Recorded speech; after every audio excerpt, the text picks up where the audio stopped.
किसी छोटे से गांव में हरे भरे खेतों और शांत पगडंडियों के बीच रामू नाम का एक सीधा सादा लड़का रहता था। उसकी दुनिया बहुत छोटी थी। एक कच्चा घर, बूढ़ी माँ और खेतों की मिट्टी की खुशबू। पर उस छोटी सी दुनिया में एक बहुत बड़ा साथी था। उसका प्यारा घोड़ा बादल, सफेद, चमकीला और हवा से भी तेज। रामू जब भी उसे पुकारता, बादल दौड़ा चला आता। वो दोनों सच्चे दोस्त थे।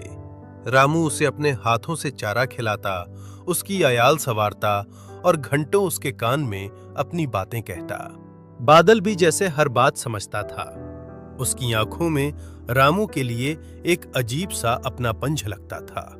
फिर एक सुबह रामू की नींद खुली तो उसका दिल कांप उठा।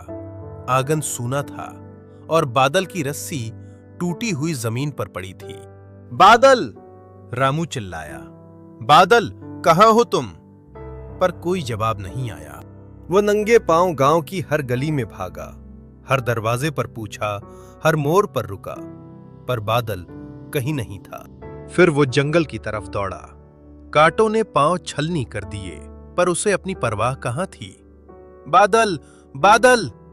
उसकी आवाज पेड़ों से टकरा कर लौट आती। शाम ढलने लगी।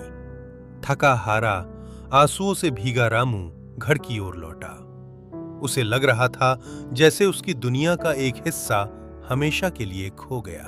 पर जैसे ही उसने आंगन में कदम रखा, वो ठिठक गया।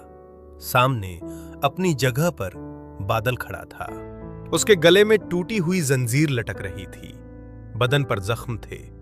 कोई उसे चुरा ले गया था। पर वफादार बादल जंजीर तोड़कर खुद अपने रामू के पास लौट आया था। रामू दौड़कर उससे लिपट गया। बादल, मेरे बादल! उसकी आंखों से आंसू बहते रहे और बादल चुपचाप अपना सिर उसके कंधे पर रखे रहा। उस दिन के बाद उनका रिश्ता और भी गहरा हो गया, क्योंकि सच्चे साथी रास्ते भले ही खो दें, पर एक दूसरे को कभी नहीं छोड़ते।